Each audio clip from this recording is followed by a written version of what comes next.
ওই যে শুভ জন্মদিন আপা থেকে সরে আসেন এবং সেটা মানুষের সামনে স্পষ্ট করেন, তারপরেও মনে করে আমাকে গালি দিতে পারেন। সাকিব আল হাসানের পাসপোর্ট সংক্রান্ত একটা জটিলতা ছিল, আমি বিভিন্ন জায়গায় কথা বলে সলভ করে দিয়েছি। গেল বছরের 28 সেপ্টেম্বর সাকিবের স্ট্যাটাস দেখে আসিফ মাহমুদের রিয়াকশন গরম হয়ে যায় সোশ্যাল প্ল্যাটফর্ম। সাকিবের পাল্টা স্ট্যাটাসে ফুটে ওঠে সে সময়ের ক্রীড়া উপদেষ্টার জন্যই নাকি দেশে ফিরতে পারেননি সাকিব। পরদিন আবার আসিফ স্পটলাইটে, শুধু সাকিবকে নিয়েই নয়, তামিম ইকবালকে ইঙ্গিত করে লিখেও নানা সময় ফেসবুকে আলোচনায় ছিলেন আসিফ মাহমুদ। বাংলাদেশের সর্বকালের সেরা ক্রিকেটার সাকিব আল হাসান, সর্বকালের সেরা ব্যাটার তামিম ইকবাল, দুজনের সাথেই আপনার একটা লড়াই চলছে। সোশ্যাল প্ল্যাটফর্মে দেখা যায় এই ভক্তরা, তাদের ভক্তরা কিন্তু আপনার এগেনস্টে চলে গিয়েছে আপনার বেশ কয়েকটা কথাতে বা স্ট্যাটাসে।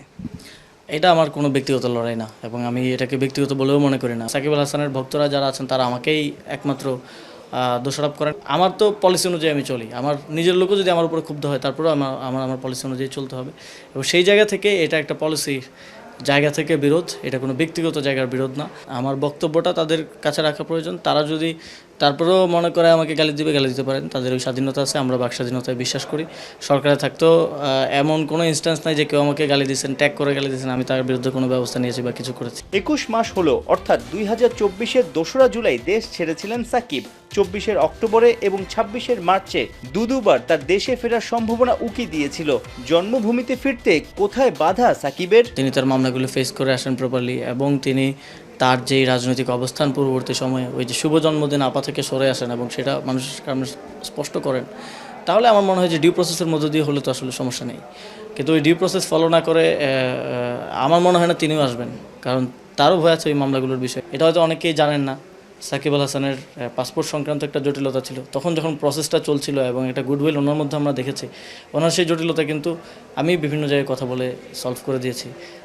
উনি ট্রাভেল করতে পারছিলেন না এক দেশ থেকে আরেক দেশে, ওই যে red passport and green passport সংক্রান্ত যে জটিলতাটা ছিল এবং পাসপোর্টলেস হয়ে যাওয়ার মতো একটা শঙ্কা তৈরি হয়েছিল। তো সেটা বিসিবি বোর্ডের কয়েকজন উদ্যোগ নিয়ে এবং মন্ত্রণালয় উদ্যোগ নিয়ে কিন্তু সমাধান করে দিয়েছিল। তো গুডউইলটা ছিল আমাদের জায়গা থেকে, কিন্তু আমরা ওই পরিমাণ আসলে সহযোগিতাটা অপর প্রান্ত থেকে পাই নাই, যেটা পেলে আসলে এই প্রসেসটা করা যেত। কোনো ফরম্যাট থেকেই এখনো অবসর নেননি সাকিব আল হাসান। ক্রিকেটার সাকিবের স্বপ্ন এখন একটাই, দেশের মাঠ থেকে খেলাটাকে গুড বাই জানানো।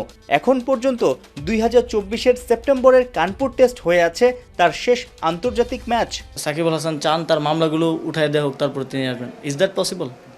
এটা কারোর জন্য পসিবল না। এটা তারকেই ফেস করতে হবে। এটা ক্রীড়া প্রতিমন্ত্রী, ক্রীড়ামন্ত্রী বা সরকারও যদি করতে যায় তাহলে এটা সরকারের বিচার বিভাগের উপরে কিংবা পুরো বাংলাদেশের সিস্টেমের উপর হস্তক্ষেপ হবে। সাইফুল রূপক, 71।